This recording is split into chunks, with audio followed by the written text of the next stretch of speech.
আমাদের গ নং প্রশ্ন উত্তর। গ হতে পাই 7 বর্তমান শ্রেণী রুল। এই যে এখানে এটা আমরা গত ক্লাসে গ নং প্রশ্ন উত্তর লিখে দিয়েছিলাম, সেখানে বুঝিয়ে দিয়েছিলাম যে কীভাবে 5টি ওয়ান আসবে। তারপর আমরা আরবিট রেজিস্টারের জন্য 3টা শূন্য দিয়ে আমরা আরবিট পূরণ করেছি। 7 গত শ্রেণীর রুট হচ্ছে 15। তাহলে এখানে আমরা যেটা করবো, মানটা কিভাবে আসবে সেটা আমরা এখানে বোর্ডের মধ্যে লেখা দেখাবো। এটা হচ্ছে লসাগু। লসাগু 7 গুণে কত 14 রয়েছে কত 1। তারপর লসাগু এখানে হচ্ছে তোমার 3 রয়েছে কত 1। তারপর যদি 1 রয়েছে কত 1। আবার দুইয়ের চেয়ে এটা ছোট হলে এখানে 0 লিখবো, 1টা এদিকে চলে যাবে। আমরা পেয়েছি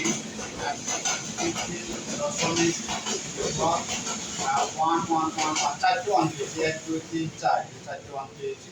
তারপর আমরা এটাকে আরবিট রেজিস্টারের জন্য আমরা আরো 4টা শূন্য দিব, 1 2 3 4। তাহলে 1 2 3 4 এই হচ্ছে আমাদের 7 গত শ্রেণীর রুল, দশমিক সংখ্যা থেকে বাইনারি সংখ্যা রূপান্তর। এখন আমরা যেটা করব যে দুইটা শ্রেণীর রুলের পার্থক্যটা যুগের মাধ্যমে আমরা দেখাবো। তাহলে এখানে আমাদের সবচেয়ে বড় কোনটা, এখানে দশমিক সংখ্যা হচ্ছে এখানে 31 আর এখানে হচ্ছে 15। তাহলে এই মানটা আমরা আগে লিখবো আর এই মানটা আমরা পরে লিখবো। তাহলে আমরা এখানে যেটা পেয়েছি, তো এই 31 এর মানটা হচ্ছে 5টা ওয়ান। তাহলে 1 0 0 0 1 1 1 1 1 আমরা ওয়ান লিখেছি কটা এখানে 5টা। তাহলে এই লিখবো আমরা বাইনারি। তারপর যুগের মাধ্যমে, তারপর হচ্ছে পার্থক্য, যুগ হলে এটা, পার্থক্য হলে এটা। আর এরপর আমরা ছোট সংখ্যাটা লিখবো 1 2 3 4। তাহলে 1 2 3 4 হচ্ছে আমাদের 8 বিট রেজিস্টার। তাহলে সমান দিয়ে আমরা যেটা লিখবো 1 2 3 1 2 3 4 5। তারপর প্লাসে মাইনাসে মাইনাস 0 0 0 0 1 2 3 4। তাহলে এটা হচ্ছে বাইনারি, এটা হচ্ছে বাইনারি। তারপর আমরা যেটা করব 0 0 0 1 1 1 1, এই যে 1। আর এটাকে আমরা দুইয়ে পরিপূরক নির্ণয় করব। মাইনাসের মানটাকে দেখো 0 0 0 0 1 1 1 1। চিহ্নটা বদলে যাবে, 1 থাকলে 0 হবে, 0 থাকলে 1 হবে। তাহলে 1 আছে 0 হবে, 1 আছে 0 হবে, 1 আছে 0 হবে, 1 আছে 0 হবে, 1 0 আছে 1 হবে, 0 আছে 1 হবে, 0 আছে 1 হবে, 0 আছে 1 হবে। তারপর এটা কাটা যাবে অথবা এটাকে আমরা বাদ দিয়ে দিব। তারপর 1 যোগ করব, 1 যোগ করলে এটাকে বলা হচ্ছে 1 এর পরিপূরক।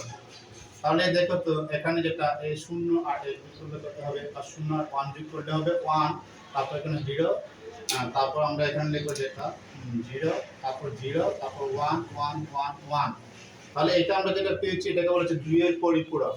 তাহলে 1 1 1 1, তারপর হচ্ছে 0 0 0, তারপর হচ্ছে 1। তাহলে এটা এই দুটো সংখ্যা আমরা যোগ করব। যোগ করলে 10 এর 0, 1 আর 1 যোগ করলে 10 এর 0 হাতে রয়েছে 1। তাহলে 1 এখানে 1 হাতের 1, 10 এর 0 হাতে হচ্ছে 1। এখানে 1 হাতের 1, 10 এর 0। এখানে 1 হাতের 1, 10 এর 0। এখানে 1 আর এখানে 10 হাতের 1, 11 1। আমরা লিখবো 11 1 হাতে রয়েছে 1, আর এখানে 10 এর 0 হাতে রয়েছে, এখানে 10 এর 0 হাতে রয়েছে, এখানে 10 এর 0 আর হাতে 1 যেটা আছে সেটা আমরা লিখে দিব। তাহলে আমরা 8টা সংখ্যা রাখবো 1 2 3 3 1 0 0 0 0। তারপর এটা মান হচ্ছে তোমার 16 দশমিক। এটা থেকে এটা কিভাবে আসবে সেটা আমি এখানে দেখাই দেব সাইকেল দেখে। এই যে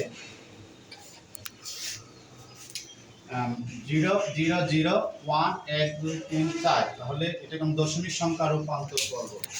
তাহলে এটাকে আমরা কেটে দিব 1 into 2, তারপর 0 into 2, তারপর হচ্ছে 0 into 2, তারপর 0 into 2, আর মধ্যে আমরা প্লাস দিব 1 2 3টা, আর রয়েছে এই সাইডে 0 1 2 3, তারপর 4। তাহলে 1 into এখানে হবে 16। তাহলে আমরা এখানে যেটা করব এটা হচ্ছে 16 অথবা 16। উপর আমরা পাওয়ার হিসেবে ডান দিক থেকে বাম দিকে 0 থেকে শুরু করব। 0 1 2 3 4। যদি কারণ হচ্ছে এটা হচ্ছে পূর্ণ সংখ্যা, যার কারণে আমরা পূর্ণ সংখ্যার উপরে যে সংখ্যাটা গুণ করব, বাইনারি হলে বাইনারি, অক্টাল হলে অক্টাল, হেক্সাডেসিমাল হলে হেক্সাডেসিমাল, তার উপর আমরা যেটা করব 0 1 2 3 4 পাওয়ার হিসাবে ডান দিক থেকে বাম দিকে বসাবো। তাহলে এখানে আমরা পাবো 0, আর এখানে পাবো 0, অথবা আমরা যদি 0 ইন্টু 8, তারপরে হচ্ছে 0 ইন্টু 4, তারপরে যদি 0 ইন্টু 2, তারপরে হচ্ছে 0 ইন্টু 1, তাহলে 16, আর এখানে 0, এখানে 0, এখানে 0, এখানে 0, তাহলে 16, অর্থাৎ 1 0 0 0, এটা মান হচ্ছে আমাদের দশমিক সমান 16 পেয়েছি। এই যে এটা 16 পার্থক্য, দুটো শ্রেণীর রুলের পার্থক্য হচ্ছে 16, দশমিক সংখ্যা রূপান্তর করা হলো।